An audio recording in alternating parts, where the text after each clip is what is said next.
Hello friends, और एक बार फिर मैं सोशलॉजी के ही हवाले से एक और नया लेक्चर लेके आपके सामने हाज़िर हूँ। मेरा नाम मोहम्मद नौफल सफ़ान है और मेरा ताल्लुक़ सर नौफल्स एकेडमी हैदराबाद सिंध से है। और प्लीज़ अगर आपको मेरी वीडियोस पसंद आती हैं तो आप उसको सब्सक्राइब ज़रूर करें, इससे मुझे सपोर्ट मिलती है। और इसके साथ साथ बेल आइकॉन को प्रेस कर दीजिए। देखिए, इब्तिदा हम इसी बात से कर रहे हैं कि सोशलॉजिस्ट होता कि कौन है, इसको क्या परेशानी होती है, सोशलॉजिस्ट क्यों बन जाता है वो।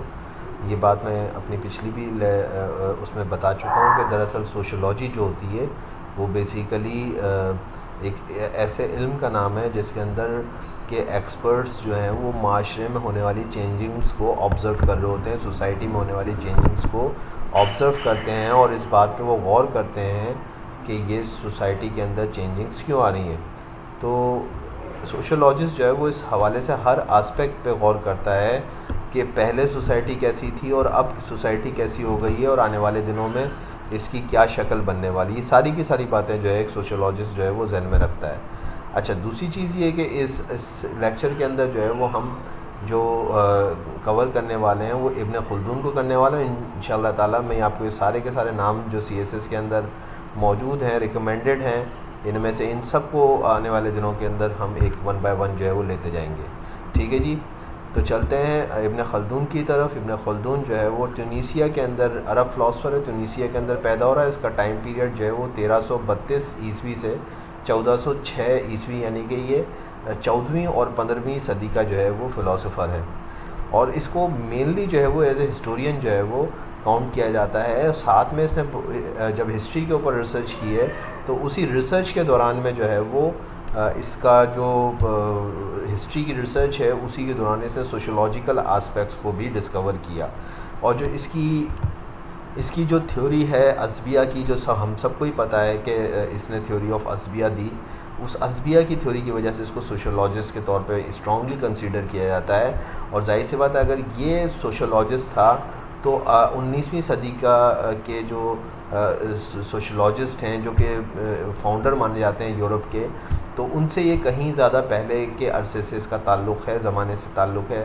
तो इसमें फिर कोई शक नहीं रह जाता है कि अगर सोशलॉजी कोई जान रहा था, सोशलॉजी पे कोई काम कर रहा था, तो फिर वो फादर ऑफ सोशलॉजी जो है, मॉडर्न सोशलॉजी, वो इब्न खल्दून को उसका क्रेडिट देना चाहिए। तो लेकिन बहरहाल यूरोप का बहुत बड़ा हिस्सा है जो कि कहता है कि science of culture and society originated solely in Europe. ये साइंस जो है सोशलॉजी की, इसका क्रेडिट जो है वो सिर्फ़ और सिर्फ सोलली का मतलब सिर्फ़ और सिर्फ जो है वो यूरोप को जाता है। बहरहाल इस बहस में हम नहीं पढ़ते, हम इब्न खल्दून को देखते हैं एज ए सोशलॉजिस्ट। ठीक है जी।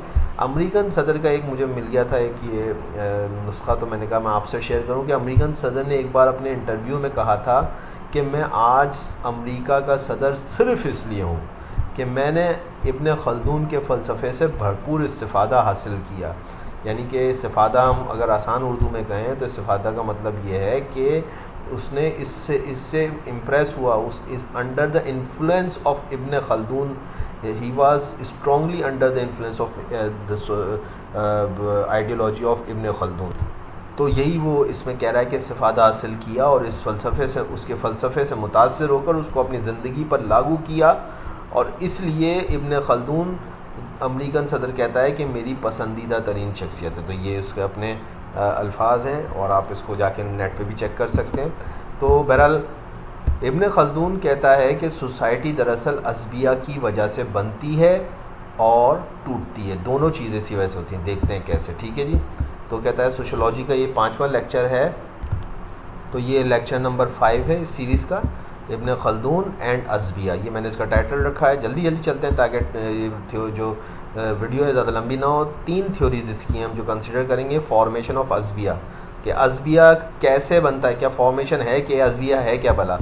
फिर formation of rural and urban society due to the अज़बिया, पहले अज़बिया की बनावट देखेंगे, फिर अज़बिया जब बनती भी समझ में आ जाएगी तो उसको देखेंगे कि वो रूरल अर्बन सोसाइटी को कैसे क्रिएट करती है, और आखिर में देखेंगे कि change occurred in society due to the अज़बिया।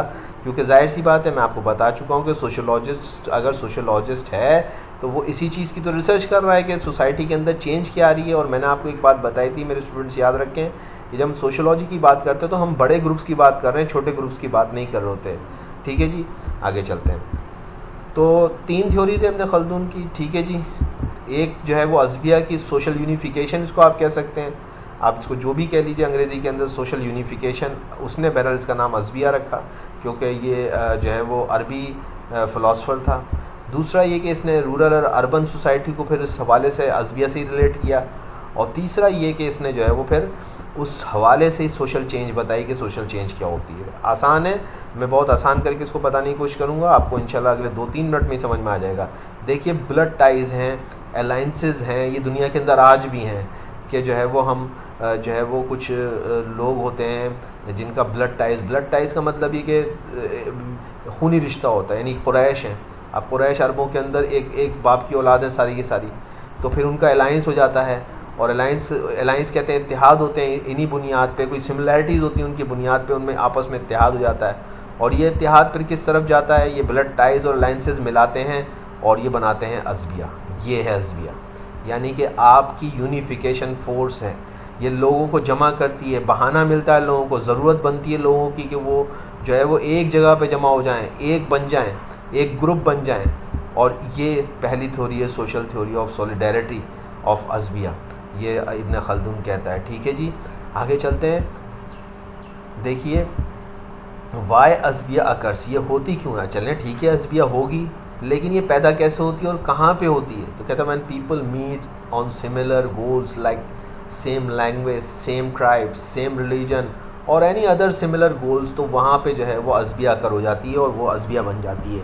मैं आपको मिसाल देता हूँ कि जो है वो आपको याद है 23 मार्च 1940 मुस्लिम लीग का इजलास होता है लाहौर के अंदर, और उस वक़्त जो है मुसलमानान हिंद जो हैं वो इस बात पे under the platform of Muslim league ये फ़ैसला करते हैं कि अब हम लोग जो हैं वो ले के रहेंगे पाकिस्तान और बट के रहेगा हिंदुस्तान। तो ये उस वक़्त जो है ये तय हो जाता है।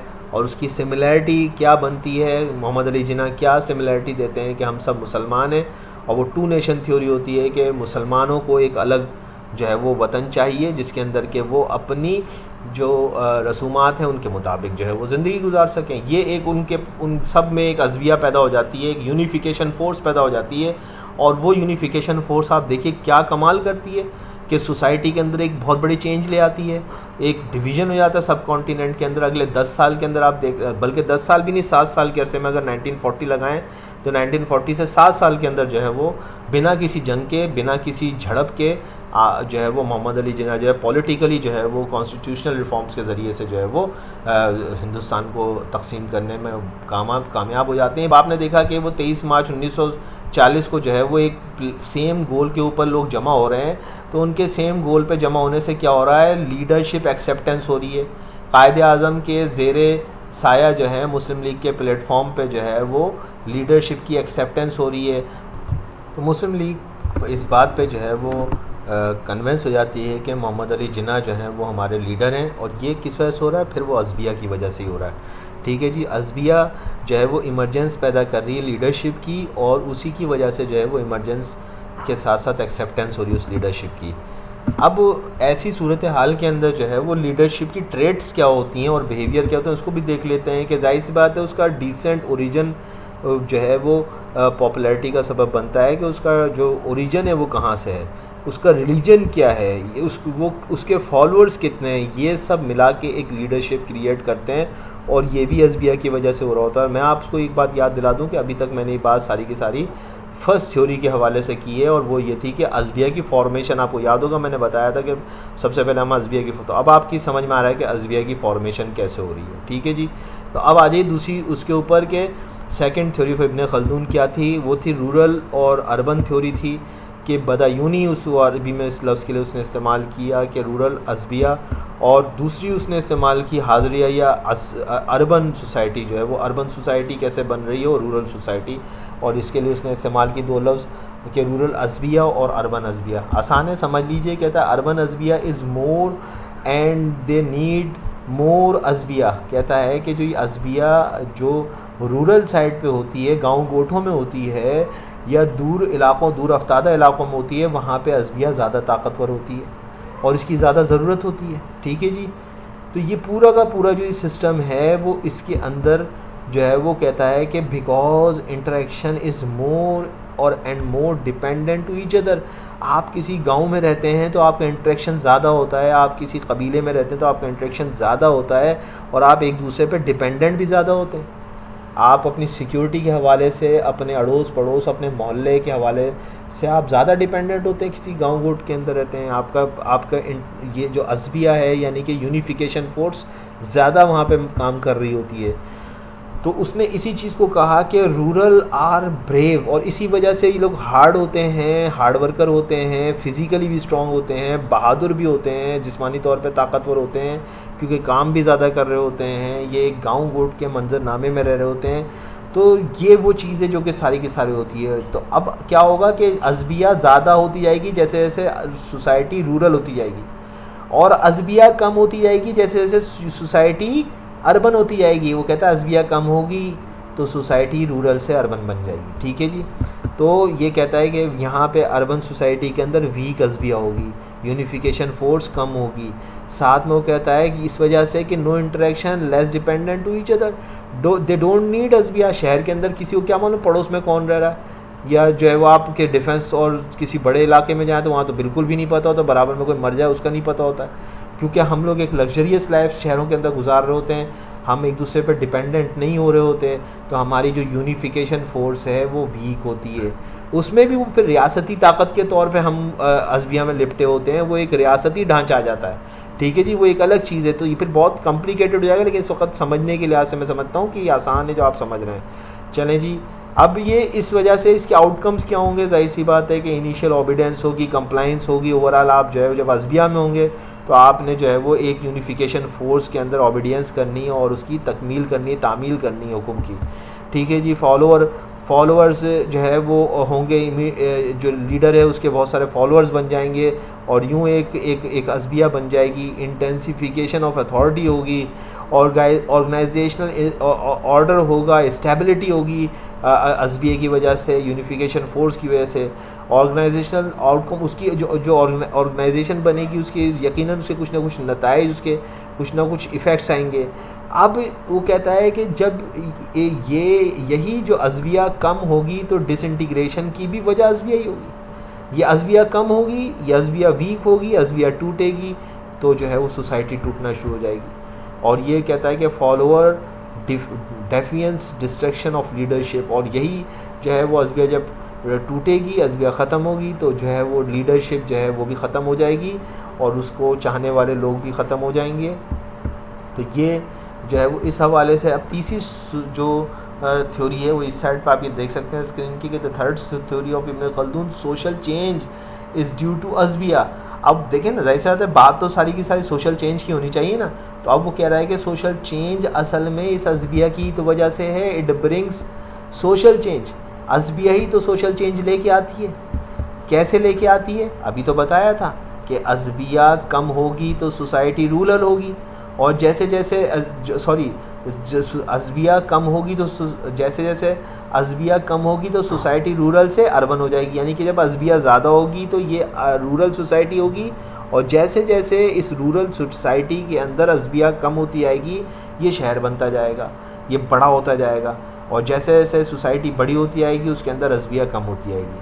तो ये उसने एक बात बताई कि सोसाइटी के बड़े होने के साथ साथ जो है उसमें अज़बिया कम होती जाती है। और वो कहता है कि तकरीबन 40 साल का पीरियड होता है ये 40 साल के अंदर जो है ये अज़बिया डेवलप होती है, और उसके बाद मज़ीद 40 साल के अंदर अज़बिया फिर कम होती है और सोसाइटी डिक्लाइन हो जाती है। और ये ऐसा अज़ल से है और अबद तक रहेगा, यानी कि since the beginning of the human civilization है, और जिस दिन सिविलाइजेशन का एंड होगा, इंसानियत का ख़ात्मा होगा, इंसान ख़त्म होंगे इस दुनिया से, उस वक़्त तक सोसाइटी इसी तरीके से रहेगी। और ये 40 साल का अरसा उसने बताया कि ये होता है। तो ये इसके पूरा जो है वो मैंने आई होप कि क्लियर किया होगा। वक्त की कमी की वजह से आगे बढ़ रहे हैं। कॉन्सेप्ट ऑफ अज़बिया अब आपकी समझ में आ गया। सॉलिडेरिटी है, social solidarity, social integration and social cohesion है। बाकी ये चीज़ें आपके सामने, इसी के से इकनॉमिक, इंटेलेक्चुअल, पॉलिटिकल डेवलपमेंट होती है सोसाइटी के अंदर। According to Ibn Khaldun, tribes are successful because they have highest अज़बिया। वो कहता है ट्राइब्स सबसे ज़्यादा सक्सेसफुल होते हैं सोशल सेटअप के अंदर, क्योंकि उसमें सबसे ज़्यादा अज़बिया होती है, यूनिफिकेशन फोर्स होती है, कहते हैं the tribes deviate from the अज़बिया, ठीक है जी, कहता है। तो ये सारी सेक्शन आप खुद भी पढ़ ली गए। अब मैं आगे जा रहा हूँ कि इब्न खल्दून रिवायत शिकन हिस्टोरियन था। ये मुसलमानों के अंदर तो इसने जिस तरह की बातें करी हैं वो बिल्कुल ही, ये इसका जो किताब है जिसका नाम मुकदमा है, ये अगर आप पढ़ें तो इसमें बहुत सारी रिवायत शिकन बातें हैं और बहुत ज़्यादा इस पर उधम भी मच सकता है। लोगों को तो पता ही नहीं है, सब पढ़ने का किसी पास टाइम ही नहीं है। तो अगर पढ़े, और मैं जब इसमें से कुछ चीज़ें भी निकाल के लाया हूँ तो आप इसको सुनिएगा ज़रा, तो आपको हैरत होगी। वो कहता है कि मिसाल के तौर पे उसने जाहिर हिस्टोरियन के तौर पे काम कर रहा है, तो उसने कहा कि तारीख़ी वाक़यात को जांचने के लिए म्यारात कायम किए। मिसाल के तौर पर उसने कहा कि रिवायत है कि हज़रत आदम अलैहिस्सलाम के क़द के बारे में कि उनके क़द की लंबाई 60 ज़रात, यानी इंतहाई तवील उनका क़द था। कहता फिर ऐसा ऐसा नस्ल आदम का क़द कम होता गया, अब तक कम होता आ रहा है। रिवायत मुहद्दिसीन के मेयार के एतबार से बिल्कुल सही है, सही बुखारी में आई है, तहम इब्न खल्दून ने इस पर सवाल उठाया। ठीक है जी, अभी इसने इस पर भी सवाल उठाया। कहता हमारे पास जो तारीख़ी रिकॉर्ड मौजूद है जो कई हज़ार साल पहले का है, इसमें इसका कोई सबूत नहीं मिलता कि कदीम दौर में इंसानों का कद इस कदर लंबा हुआ करता था। तो ये वो कहता है कि मैंने जो हिस्ट्री, जैसे हिस्टोरियन है उसने अपनी रिसर्च की और उसने कहा कि भाई मुझे नहीं लगता कि जो है पुराने किसी कदीम दौर के अंदर कोई लंबे कद के इतने लंबे लंबे कोई लोग होते हों। ऐसा उसने ये मकसद ही कि इस पर जो है वो इनकार का जो है वो कुछ फ़ैसला किया। कहता है कि इसी तरह उसने कहा कि उसका जो अज़बियत का पहलू है कि किस तरीके से ताकतें आपस में इक़्तिदार हासिल करती हैं, इक़्तिदार कायम होता है और फिर कैसे ज़वाल होता है। उसने कहा सब अज़बिया की थ्योरी, जो मैं अभी आपको पीछे डिटेल कर चुका हूँ। इसलिए हम आगे चलते हैं। फिर वो कहता है कि यही अज़बिया जो है वो कुरैश के हुक्मरानी के हवाले से, कि मसलन वो रिवायत है कि कुरैश की हुक्मरानी के बारे में आई कि इनकी रोशनी में, सुनिएगा बड़ा ज़रूर है, इसको फॉरवर्ड मत कीजिएगा, सुनिएगा। कहता कुरैश की हुक्मरानी के बारे में आई कि उनकी रोशनी में काफ़ी अरसे तक ये मजहबी कलामी बहस चलती रही कि मजहबी तौर पर कुरैश ही खिलाफत के हकदार हैं, उनके अलावा कोई दूसरा ग्रोह उसूलन इस मनसब पर फायज़ नहीं हो सकता। कई सदियों तक ये बात एक मजहबी तसव्वुर के तौर पर कबूल रही है कि भाई कुरैश में से होंगे। आपको पता बनु उमय्याद भी कुरैश थे और बनु अब्बास भी कुरैश थे, सारे के सारा कुरैश कबीला था और उन्हीं के पास खिलाफत रही। तो वो यही कह रहा है कि सदियों तक ये बात रही है। लेकिन इब्न खल्दून ने इसके बारे में भी ये कहा कि नबी सल्लल्लाहु अलैहि वसल्लम ने जो अपने बाद इक़्तिदार और हुकूमत की बात कुरैश के लिए ख़ास होने के बारे में फरमाई थी, ये कोई मजहबी हिदायत नहीं थी। इसके पीछे दरअसल वही असबियत का उसूल था, असबियत का सियासी पॉलिटिकल जो वर्जन था वो था ये। यानी कि उसने इसको एक्सप्लेन किया है कि अगर कुरैश के दरमियान ही खिलाफत रहेगी तो ये उस वक़्त की ज़रूरत थी और ये उस वक़्त का पॉलिटिकल डिसीजन था। इसको आप रिलीजियस ऑर्डर नहीं कंसीडर कर सकते हैं। ये उसने एक बात उठाई भाई, ठीक है जी।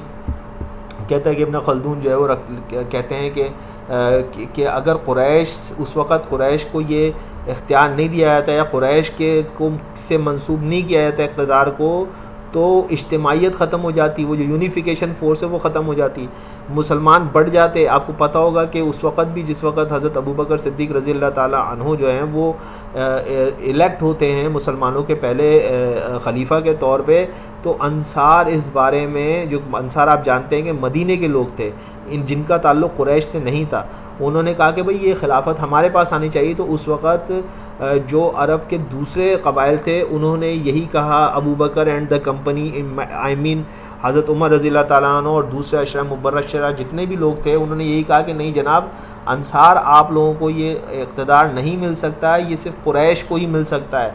तो इस वजह से अंसार उस वक़्त खामोश हो गए और फिर उसके बाद एक जो है वो मुश्तरका जो है बैत हो जाती है और हज़रत अबू बकर सिद्दीक़ रज़ियल्लाहु ताला अन्हु जो है पहले खलीफा के तौर पे इक़्तिदार में आते हैं। तो वो ये कुरैश का जो सीगा था ना, इसकी वजह से उस वक़्त खामोशी हो जाती है। तो ये इसको जो है वो इब्न खल्दून इसको इस तरह एक्सप्लेन कर रहा है कि ये कोई सियासी हद नहीं है कि जो है वो कुरैश से ही जो है कोई खलीफा या कोई जो है वो हुक्मरान आपका हो सकता है। ये उस वक़्त की जो है वो पॉलिटिकल नेसेसिटी थी। तो ये वो यहाँ पे कहना चाह रहा है इस वक़्त। तो जो है वो ये इसको आप मैं स्टिल करके आप पढ़ लीजिएगा, मैंने इसमें कुछ चीज़ें लिखी हैं, क्योंकि ये जो है वो आप यही बात जो मैंने कहा कि उमवी और अब्बासी खिलाफत के ज़माने में बहरहाल ये सूरत हाल बरकरार रही, उसके बाद ये अज़बियत कमज़ोर पड़ती गई। और इब्न खल्दून कहते हैं कि शरीयत की नज़र में असल उसूल की हैसियत अज़बियत को हासिल है जो हमेशा के लिए है, और उसी की रोशनी में जिस ज़माने में जिस गिरोह को भी अज़बियत हासिल होगी वही हुकूमत और इक़्तिदार का हकदार होगा। ये देखिए उसने बता दिया कि कुरैश उस वक़्त अज़बियत में सबसे ज़्यादा स्ट्रॉन्ग थे, तो इक़्तिदार उन तक पहुँच गया। और अगर आने वाले ज़माने में कोई और गिरोह जो है वो अज़बियत उसको हासिल होगी, यानी कि अगर उसके अंदर यूनिफिकेशन होगी तो हो सकता है कि इक़्तिदार जो है उसके पास चला जाए। तो उसने इसको सिंप्लीफाई कर दिया है कि जो है ये जो इक़्तिदार की मिसाल उसने कुरैश के हवाले से बनाई, बड़ी ही ज़बरदस्त तरीके से उसका एक्सप्लेन किया। इसको स्टिल करके इन पूरी लाइन्स को पढ़िएगा मेरे स्टूडेंट्स, आपको ज़्यादा अच्छी तरह समझ में आएगा। ठीक है जी, आई होप कि मैंने बहुत आसान करके पेश करने की कोशिश करी। पसंद आया तो लाइक कर दीजिए, सब्सक्राइब करके मुझे सपोर्ट कीजिए और बेल आइकॉन को दबा दिए। Thank you very much.